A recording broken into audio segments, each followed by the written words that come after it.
कल्याणमध्येच नव्हे तर मुंबईत सुद्धा हे प्रकार घडले आहेत। कल्याणमधली कालची जी घटना आहे मराठी माणसा संदर्भात मी वारंवार तुमच्या समोर बोलतोय, लिहितोय, सांगतोय। कल्याणमध्ये मराठी माणसावर परप्रांतीयांनी काल हल्ले केले। मराठी माणसं घाणेरडी आहेत, मराठी माणसाला जगण्याचा अधिकार नाही। मराठी माणसाला घाणेरड्या शिव्या घातल्या। मुंबईत सुद्धा मराठी बोलायचं नाही, मराठी माणसाला जागा नाकारण्यात येत आहेत। हे लोढा गुंडेचा वगैरे वगैरे नावं घेईन मी नंतर सगळी। ही हिम्मत या महाराष्ट्रामध्ये हिंदुहृदय सम्राट बाळासाहेब ठाकरे यांनी मराठी माणसासाठी जी शिवसेना निर्माण केली, मराठी माणसाच्या हक्कासाठी, भारतीय जनता पक्षाने नरेंद्र मोदी, अमित शहा, देवेंद्र फडणवीस यांनी मराठी माणसाची संघटना फोडून महाराष्ट्र आणि मराठी माणूस कमजोर केला।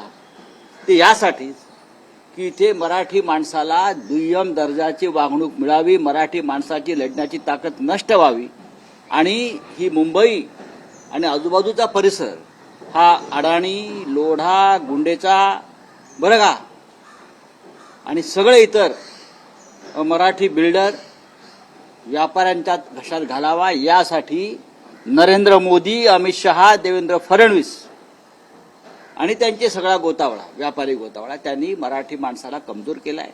आणि कालच्या विधानसभा निवडणुकीच्या निकालानंतर हे मराठी माणसावरचे हल्ले वाढायला लागलेले आहेत। हे लक्षात घेतलं पाहिजे आपण। मराठी माणसाचे खून पडायला लागलेले आहेत। मराठी माणसाला मुंबईतून घालवायचे उद्योग सुरू आहेत।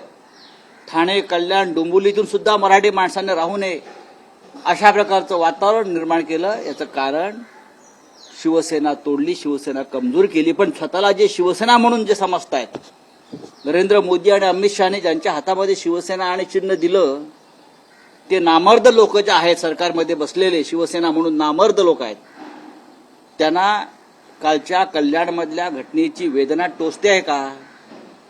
आम्ही बघू काय करायचं ते। मराठी माणसाच्या संदर्भात ज्यांना ही वेदना आहे त्यांनी एकत्र आलं पाहिजे असं मी वारंवार सांगतो। नामर्द आहेत, हे नामर्द आहेत, हे सत्तेसाठी लाचार आहेत। त्यांनी बाळासाहेब ठाकरेंची मराठी माणसाची संघटना फोडायला मदत केली, हे लाचार आहेत। यांनी महाराष्ट्राचं, मराठी माणसाचं नुकसान केलेलं आहे बरं का। मला जेव्हा ईडीनं अटक केली तेव्हा माझं वाक्य आहे, महाराष्ट्र कमजोर होतोय पेढे वाटा म्हणून। प्रत्येक मराठी माणसाविषयी बोलणाऱ्या प्रत्येक संस्था, संघटना, व्यक्तीवरती हे हल्ले सुरू आहेत आणि हे फार मोठं राष्ट्रीय कारस्थान। मुंबईचं गुजरातीकरण करायचं, उत्तर भारतीयकरण करायचं आणि मराठी माणसाला इथून कायमचं तडीपार, हद्दपार करायचं। कालचा मराठी माणसावरचा हल्ल्यासंदर्भात महाराष्ट्राच्या मुख्यमंत्र्यांनी माफी मागायला पाहिजे। आपण महाराष्ट्राच्या मराठी माणसाचे प्रतिनिधी आहात ना, तुम्हाला लाज वाटली पाहिजे। उपमुख्यमंत्री आहेत 2, स्वतःला कसले मराठी समजताय तुम्ही? लाज वाटली पाहिजे तुम्हाला। ते भारतीय जनता पक्षाबरोबर आहेत, ते भारतीय जनता पक्षाची भूमिका जी आहे ते पुढे नेतील। भारतीय जनता पक्षाची भूमिका महाराष्ट्रातून मराठी माणसाला नष्ट करण्यासंदर्भातली आहे। लाज वाटली पाहिजे या सगळ्यांना, मराठी म्हणून आपण स्वतःला म्हणून घेता। हा छत्रपती शिवाजी महाराजांचा महाराष्ट्र, बाळासाहेब ठाकरेंचा महाराष्ट्र आणि काय अवस्था आहे मराठी माणसाची। भाजपच्या कार्यकर्त्यांनी काल हल्ला चढवला, काँग्रेसच्या कार्यालयात, आता त्यांच्याकडे एवढी मोठी ताकद यायला लागली। सत्तेचा हा गैरवापर सत्तेची मस्ती आहे। डॉक्टर बाबासाहेब आंबेडकर, महामानव, भारतरत्न यांच्या संदर्भात देशाचे गृहमंत्री अमित शहा अपशब्द काढतात आणि त्याविरुद्ध आवाज उठवलेला राजकीय पक्ष, संघटनांवरती असे हल्ले केले जातात। ही सत्तेची मस्ती आहे। पण ही मस्ती जी आहे, इतिहासामध्ये असे अनेक दाखले आहेत। हुकुमशाही आणि असे मस्तवाल लोक हे नष्ट झालेले आहेत। आज काँग्रेसच्या कार्यालयावर हल्ला चढवला, भविष्यात आता महाविकास आघाडीच्या कार्यकर्त्यांनी टार्गेट करू शकतात संविधान, बाबासाहेब आंबेडकर। आम्ही संविधान वाचवण्यासाठी झगडतो आहोत। भविष्यात कोणावरती हल्ला करणार? आमच्यावर? त्यांचे 100 बाप खाली उतरायला पाहिजे। मी असतो ना दिल्लीत एकटा, आमची सगळी सुरक्षा व्यवस्था काढून घेतलेली आहे। आम्ही जण भीक मागत बसलो नाही आम्हाला सुरक्षा द्या म्हणून। हिम्मत असेल तर या अंगावर शिवसेनेवरती हल्ले करणार आहे, पाहू। त्यांनी मराठी माणसावर नक्कीच हल्ले केले, सुरू केलेले आहेत. ही त्यांची सुरुवात, हा त्यांचा अंत आहे. मराठी माणसावरचे हल्ले ही जी सुरुवात आहे त्यांची सत्तेच्या मस्तवालपणाच्या, भाजपच्या अंताची सुरुवात आहे. सर, भारत जोडो न्याय यात्रा झाली होती. आपण महाविकास आघाडी म्हणूनही पाठिंबा दिला होता, पण आता मुख्यमंत्री म्हणतात भारत जोडो न्याय यात्रेमध्ये नक्षलवादी सामील झाले. ठीक आहे, मुख्यमंत्री काय बोलतात त्याच्याकडे फार लक्ष देऊ नका. महाराष्ट्रामध्ये किंवा देशामध्ये नक्षलवाद पूर्ण संपलाय असं अमित शहा एका बाजूला म्हणतात. नक्षलवादी कोण? अमोल पालेकर नक्षलवादी होते, बाबा आढाव नक्षलवादी होते, संजय राऊतांसारखे अनेक लोक, आर्मी ऑफिसर, अनेक निवृत्त आर्मी अधिकारी ज्यांनी देशासाठी रक्त सांडले, गोळ्या झेललेल्या आहेत, हा, हे सगळे नक्षलवादी होते का? तुम्हाला या देशाचं काय करायचं आहे? तुम्ही नक्षलवादी कोणाला म्हणताय? अतिरेकी कोणाला म्हणताय? तुमच्या अवतीभोवतीचे भ्रष्टाचारी आहेत ना, आधी त्यांचा बंदोबस्त करा. सर, सीसीटीवी ना कोई वीडियो, फिर भी राहुल गांधी पे मामला दर्ज हुआ है सर. देखो, सरकार उनकी है, सत्ता उनकी है. मैं कल राहुल गांधी जी के साथ था, आपने देखा होगा वीडियो. हाँ, मैं राहुल जी के साथ था.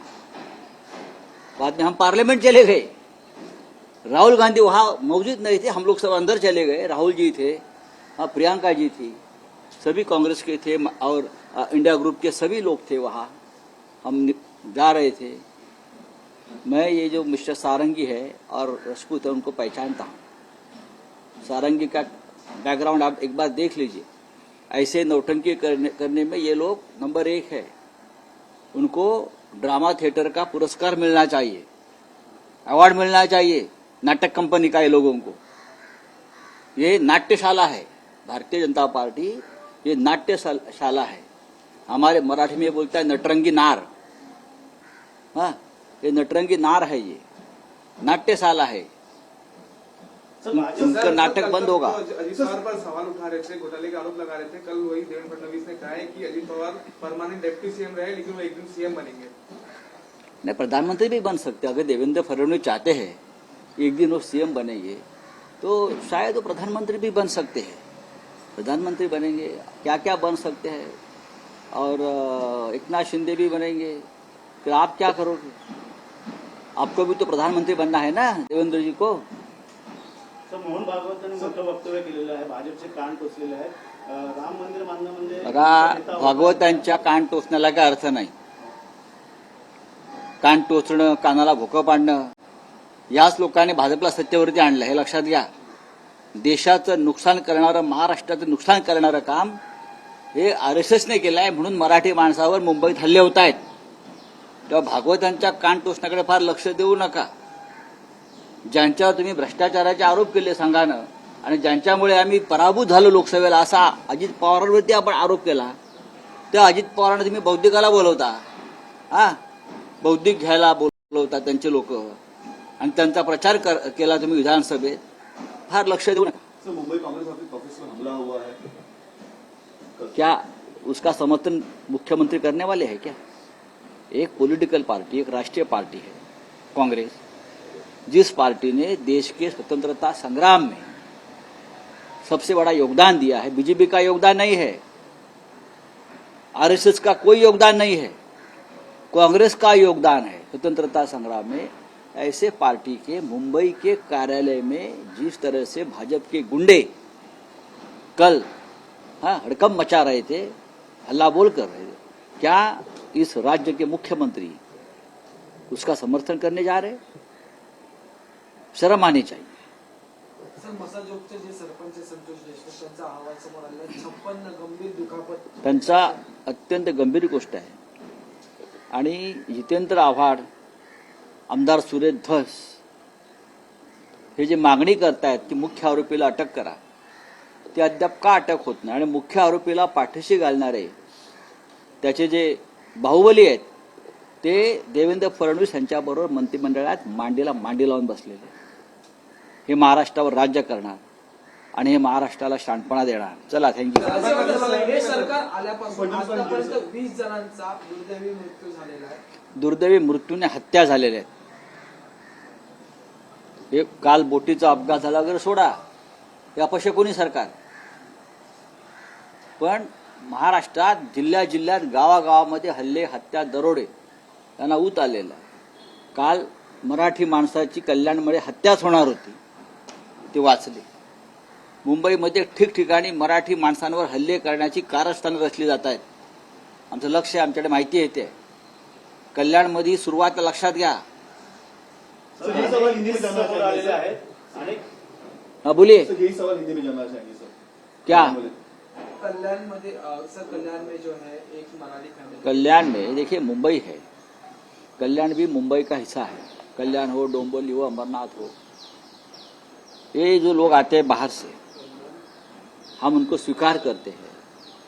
लेकिन महाराष्ट्र में बीजेपी की सरकार आने के बाद उनकी हिम्मत ये बढ़ गई है कि ये मराठी लोगों को ही मुंबई से निकालना चाहते हैं. कल्याण में एक मराठी फैमिली के ऊपर हमला हुआ, इसलिए हमला हुआ कि वो मांसाहार करते हैं. हाँ, वो मांस मच्छी खाते हैं.